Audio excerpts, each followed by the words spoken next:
Transitions of care are critical moments in a patient's journey, but they're often chaotic, costly, and harmful to health. Well, what if data and AI could make transitions smarter and smoother?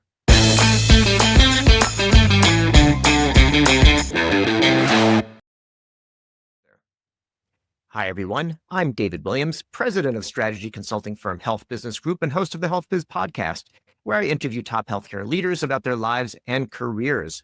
My guest today is Thaddeus Fulford-Jones, CEO of Radial. His company is reinventing care coordination and real-time decision support for value-based care with the goal of delivering the right care for the right patients at the right time. Do you like this show? If so, please subscribe and leave a review. Thaddeus, welcome to the HealthBiz Podcast. Thank you for having me on the show. So we're going to talk a lot about Radial and what's going on there now, which is a lot of terrific stuff. But I want to hear a little bit about how you got to this spot, and love to start with just your background, your upbringing. What was your childhood like? Any influences from childhood that stuck with you through your career? Yeah, definitely. So I grew up in London, in England, and actually my father was a medical doctor. So he worked in the National Health Service, also known as the NHS. And various other relatives were also broadly in health and social care professionals. So long history among my relatives of people in teaching, nursing, for example. And actually, when I was a teenager, I did a work experience placement at an NHS hospital just outside London. That was an experience that was definitely memorable and eye-opening. And I think anybody who's sort of spent time in England knows that definitely the National Health Service has its fair share of problems. It's far from perfect. Budget limitations, waiting lists, etc. Those are some of the major issues. But also, too, there's lots of positives about it. The National Health Service is universal healthcare. And most people, I think, in the United Kingdom would say that's a very good thing. And thanks to the NHS, everybody has access to care if they need it. And another part of that, of course, is that the NHS, by definition, does total population health. Because if you have a limited and fixed budget for the entire nation's healthcare, then you have to figure out how to spend it wisely to achieve the best results possible. They've been learning how to do that for a very long time, and they've got very good at it. And fundamentally, the answer is to invest in all things preventative. So that starts with primary care, social resources. Focusing on that helps prevent much bigger problems in the future. And that's how they help avoid high-cost hospitalizations, specialist visits, nursing home stays, etc. So in summary, I would say growing up, I was definitely sort of exposed to people who truly dedicated themselves to being part of the caring professions. And then as a result of being in England, I certainly came to appreciate the importance and the value of access to care for everybody. God, very interesting. Yeah, when I was a teenager, I worked actually at a VA hospital, Veterans Administration Hospital in Washington, D.C., with some researchers, and we were actually doing some work on clinical decision support using decision tree analysis with the MUMPS programming language. So we may have been doing similar things in different places. Fascinating. Yeah. So what did you do in terms of school? Because I think eventually you found yourself on this side of the pond, and we may have first interacted just after you were finishing up. I think that's right. Yeah. So I came to America at the age of 18 for undergrad. And I was originally thinking, of course, that I'd just be in this country for a few years. But instead, it was the start of a much longer journey. And here I still am, based in Massachusetts. And so I studied computer science, various different engineering disciplines along with that, ended up doing a PhD at MIT. And many people know that MIT is just a phenomenal place for innovation. I loved my time there. And I think one of the things that MIT is really famous for is there's a culture of really translating innovation into impact. And so many people do that specifically through startup building. So when I was at MIT, I got connected with this remarkable community of alums, mentors, teachers, people who are sort of real experts in entrepreneurship and who have a lot of experience building startups and understanding what that journey is like. I got to compete in business plan competitions. I took classes, seminars, workshops, basically a foundational education in how to build startups, or at least the theory of it. And I think for the first time, I started to develop a vision of what it could look like for me personally to embark on a career that combined innovation with real world impact. And so when the time came and I finished my PhD, that vision is sort of what drew me away from considering a career in academia to really jumping into startup building in a more serious way.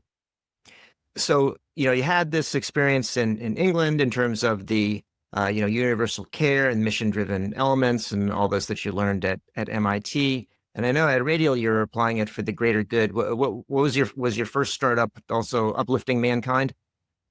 Well, maybe in a small way, or maybe in a different way, or maybe not really at all. I'm not entirely sure, but it was a company that we founded called Locately. And my co-founder, Eric, was actually my housemate at the time, a fellow MIT grad student.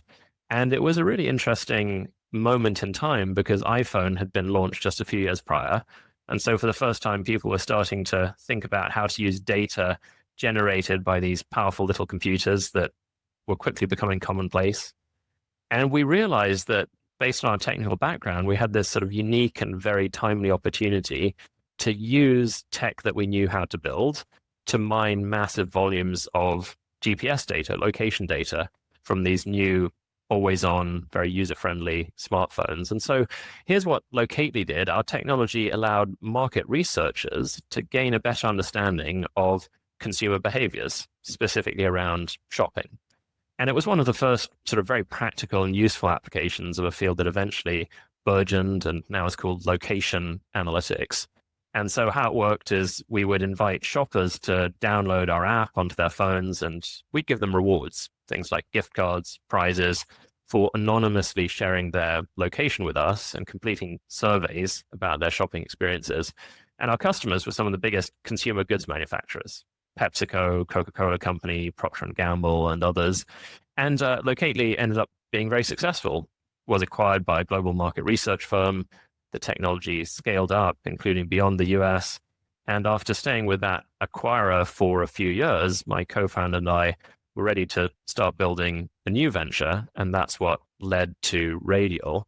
And I think what really inspired us was this idea that we knew how to build technology and we'd built a first startup successfully and had learned a lot about what it's like to build a company in the real world. But we were certainly motivated to try and apply some of that in ways that could be beneficial in healthcare and have a more obvious societal impact. And we wanted to ask that very important question: are there ways that we could use technology to make healthcare better, both for the provider and for the patient? And at that time, the sort of really big wave of momentum that was clear to us and that got us excited was value-based care, because it felt like value-based care was the first real opportunity for the United States healthcare system to start moving away from this outdated legacy fee-for-service approach and truly start delivering on the promise of better outcomes for lower total cost. And I think what we recognized is that technology would need to play a really big role in making that possible. So as you say, value-based care is something that since you founded Radial has increased, and that's been kind of the goal, at least of CMS, which runs Medicare in particular. And what that requires, I think, is a bunch of changes. But one of the things is for providers to use some new sorts of tools, including what you're building. And I'm wondering, what are some of the challenges and opportunities for providers in adopting some of those tools, which now are also including things like, AI-driven decision support, which is, kind of come across as a relatively new thing over the past few years, and people are grappling with it. But what are the challenges and opportunities there? I think from my perspective, the main challenge is that providers generally are very overwhelmed, and AI is a field that is just moving so fast. So maybe I can give you a real example that paints the picture. In late February this year in Denver, two of my colleagues from Radial, they were faculty at a pre-conference workshop that was actually about AI's role in hospice and palliative care. And this was a really big, prestigious conference. It was the annual assembly of hospice and palliative care. And Radial was there in partnership with some of our friends and colleagues from Mass General Brigham, which is one of our customers. The audience was just a group of brilliant clinicians, palliative nurses, doctors, really motivated to get thoughtful about and understand the future of technology and what it meant for their field. And one of the things that I thought was really terrific that my Radial colleagues did to kick off the session was they asked a question, almost like an icebreaker question. And they asked, what does AI make you think of?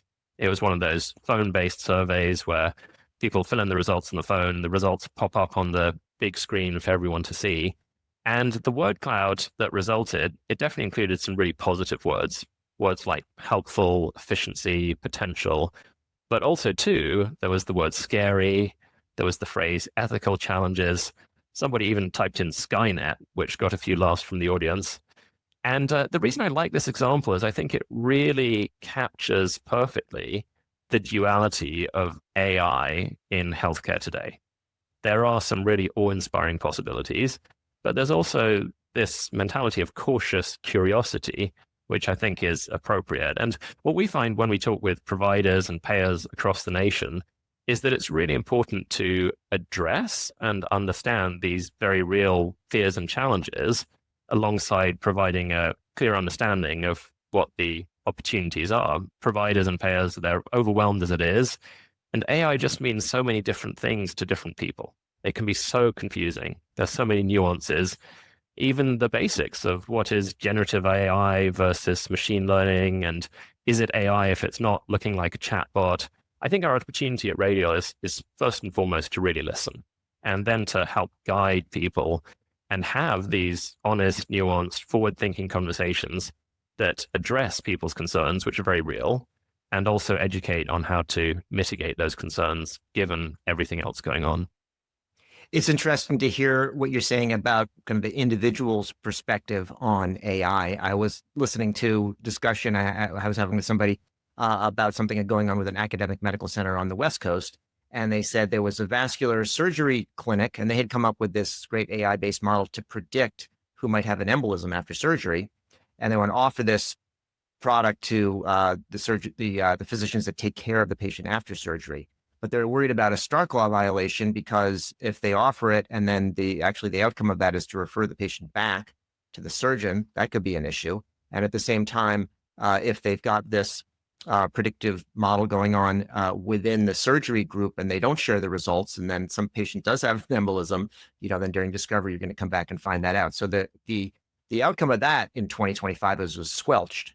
So it is interesting that a lot of things that would make sense and that you would want as a patient are being held back, not just because of perception or concern, but also just because of some of the structural issues that are within healthcare today. Absolutely. Yeah, no, that's a really great point. And I think there is a lot of complexity in healthcare generally, and that comes from legal and compliance in addition to the more individual level question as well. So I think that's a really good illustration. One of the things that value-based care kind of requires or encourages is a move away from care in expensive facilities toward more community-based care or home-based care.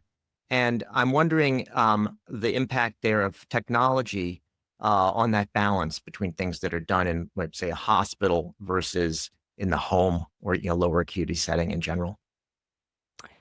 Yeah, I'd love to share a patient story maybe from one of our customers, which is Maine Health. And so they're the biggest hospital network in the state of Maine, and they're really big into value-based care. They have 300,000 plus covered lives in various ACO type contracts, including the Medicare Shared Savings Program.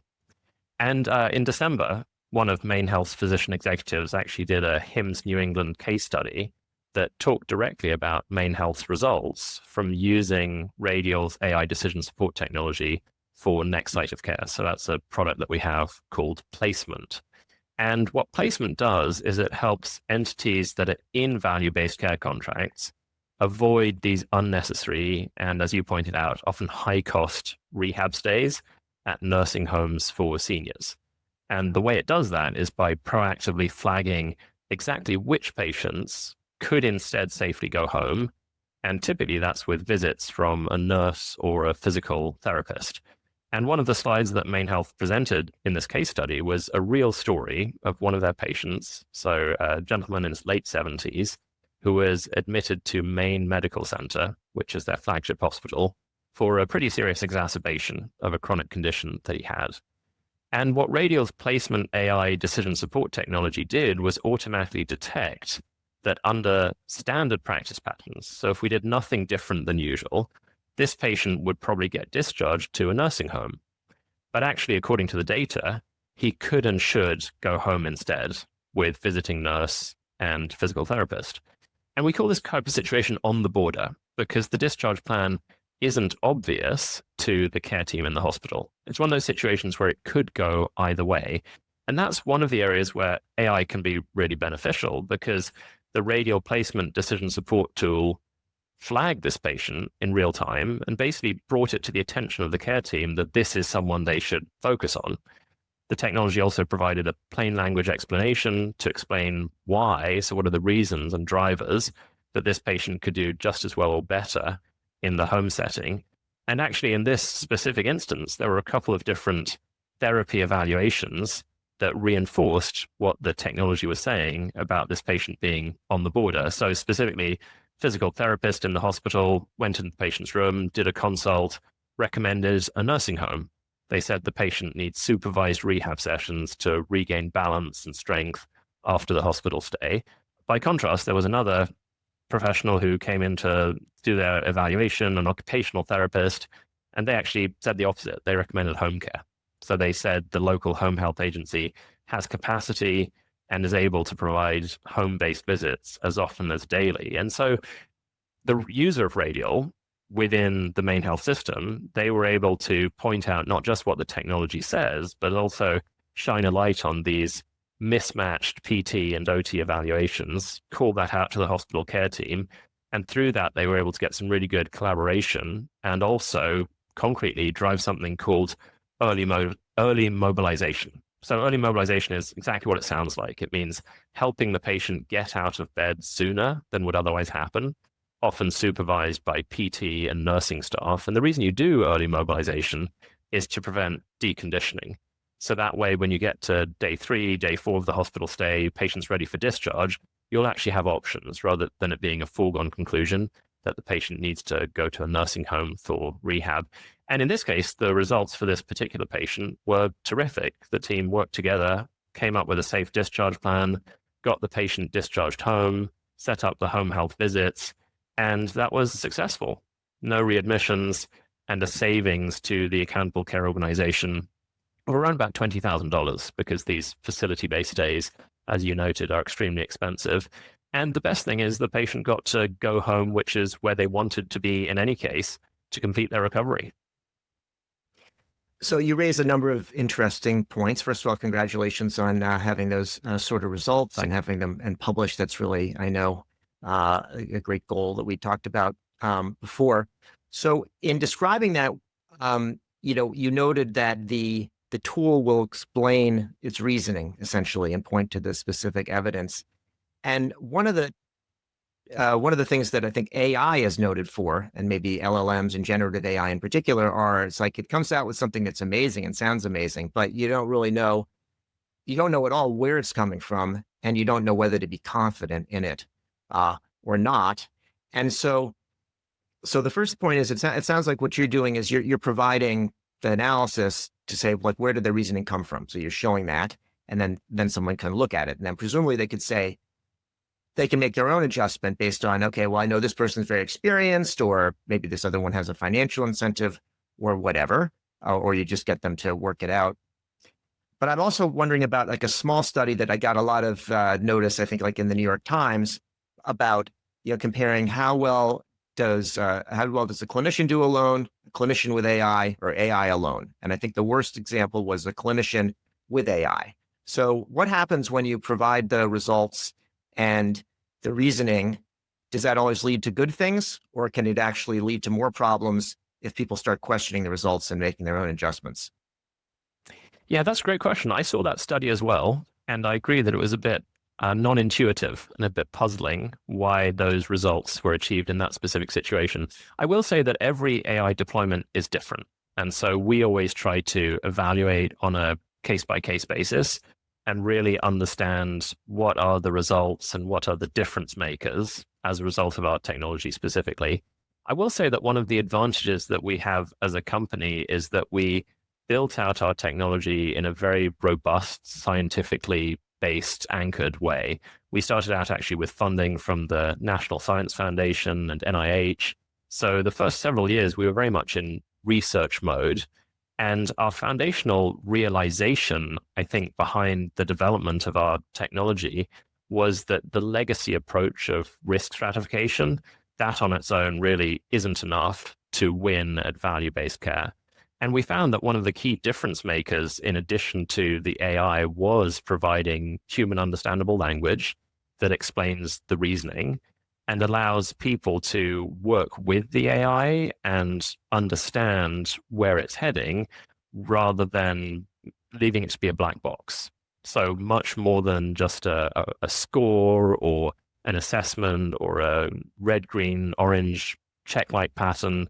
We try to explain what's the reasoning and allow people to make the decision in a way that's supported. So our technology isn't making decisions for clinicians.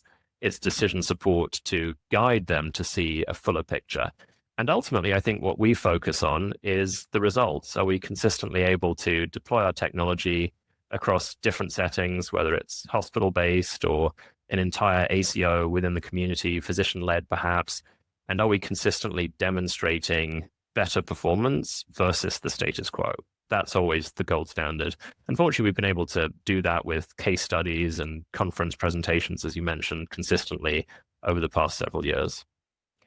One of the things that I like about Radial is the focus on post-acute care, because that's where there's a lot of cost and a lot of variability. So if you're doing something from a value-based perspective, there's more opportunity there than elsewhere. And although a lot of areas of medicine are pretty weak on their use of evidence-based care, post-acute has been particularly like that, because a lot of the decisions are made based on convenience or what they think that the patient's family wants or whatever, and not based on good data. So it's nice to see you making some progress in that area. You mentioned the different settings where the platform has been deployed, whether it's an acute care setting like a hospital or whether it's with an ACO. Are there other sorts of settings? How do you think about the universe of places where the Radial platform makes sense? Well, it's interesting. You mentioned post-acute, and definitely where Radial started was very much in the transitions of care space from acute to post-acute care. But actually today, our offerings are much broader than that. We have an entire platform called Radial Care, which uses AI for many different opportunities that entities face when they are taking risk on a total population of covered lives. So definitely our sweet spot is with provider-based ACOs and payers, but foundationally, our technology helps reduce medical expenditure all around this broader theme of centralizing more care in the home setting.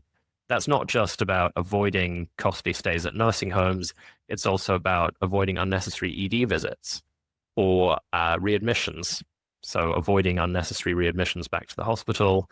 It's even about social determinants of health and addressing SDOH challenges for members that might be leading to a lot of this unnecessary or low value utilization of care. And so as an example, in our work with one of the nation's largest physician-led ACOs, an organization called CareMax, our technology helped achieve millions in savings while also reducing readmissions by 25%. Another example, Mass General Brigham, they shared a case study last year at the National Value-Based Payment Summit conference, and that highlighted a 24% boost in palliative consults and improved consideration of hospice.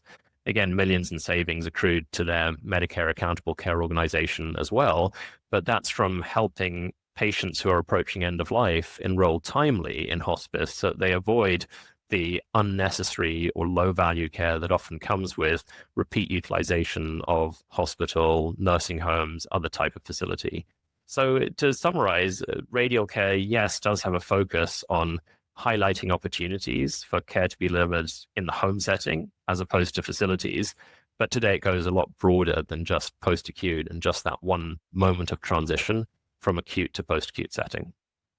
You mentioned social determinants of health, and I've noticed you've been doing some work and some publishing on that. So I'm curious about how addressing social determinants factor in to making the platform actually work beyond sort of just a nice thing to do. I saw something about an area deprivation index as well. I was interested in how all these things relate. I think a few years ago, there were general questions and good questions about to what extent addressing SDOH is helpful in healthcare. I think today it's much more widely accepted that SDOH is important, and addressing social determinants really makes a big difference in health outcomes. And because of that, we built SDOH capability in a way that underlies all of the different Radial AI decision support tools. It's hugely important because it really does make a difference in determining outcomes. And by automatically tracking and incorporating these risk factors, we allow our users to address social determinants of health and also prevent inequities in care. And also the key element is helping care teams to proactively address these social risks that might otherwise lead to avoidable hospitalizations or poor follow-ups. So it's part of that broader theme of delivering the right care to the right patients at the right time. Also, too, part of the Radial Care platform is our social determinants of health decision support module. And that's to not only identify where SDOH challenges exist for patient, but also very proactively explain what a care manager should do to address them. So it's really foundational to all of our work. You started announcing a number of partnerships. We're just in March of 2025, but I see 2 so far, Bamboo Health and HDI. What are those partnerships, and what's the point of putting them together? These are actually both really exciting partnerships and in pretty different ways. So I'll start with Bamboo Health first of all. They have a platform which is called Pings, and that delivers real-time care intelligence. So think live notifications every time a patient has a care transition, like arriving in the ED or starting a short-term stay at a nursing home, getting hospitalized. And by combining the Radial Care AI decision support with Bamboo Pings, that allows us to help customers who are in value-based contracts to ensure patients get the care that they need by shining a light on the real-time aspect of their total patient journey. So it sort of combines the power of what we've built, the Radial Care platform, with the Bamboo nationwide network and all of this very rich real-time data. And then separately, our partnership with HDI, they're a really interesting company. They're the leader in healthcare data integration. And so they have this very robust technology infrastructure that turns almost any type of healthcare data into analytic-ready feeds. And concretely, what that means is that Radial Care can now be swiftly and easily deployed for any value-based care population. We started out just with traditional Medicare ACO, especially MSSP and REACH, but today that extends to value-based Medicare Advantage, commercial, even Medicaid contracts as well. Great. All right. Well, there's much more to discuss here, and I look forward to following your progress. But I have a final question, not necessarily related to what we've been speaking about up to this point, and that's for a book recommendation. Any good books that you've read lately, or really at any point, anything you'd like to recommend for our audience? Yes. So one book that I'm reading right now actually was just released very recently, start of March 2025. It's called Reservations for 9, A Doctor's Family Confronts Cancer. And the author is actually a longtime friend and supporter of Radial, Dr. George Beauregard. And he's himself a value-based care thought leader as well. He leads one of the largest and most successful physician-led ACOs in Connecticut. And the story is actually that George lost his son Patrick to early onset colorectal cancer when Patrick was just 32 years of age. And so it's a deeply personal, just sort of really well-written tribute to Patrick and the entire story and their journey of cancer. It includes themes of loss, resilience, but also, and this is probably the most important part and the reason I'm glad to have the opportunity to tell your audience about it, it's a call to action about the rising incidence of these really terrible early onset cancers. A lot of people don't realize this, but especially among people in their 20s and 30s, these early onset cancers have been significantly accelerating in terms of incidence rates, especially over the past couple of decades. Nobody really understands why that is, but it's one of those situations where awareness and early detection can save lives. So it's definitely something that I encourage all listeners to read, share, help spread the word, because something can be done.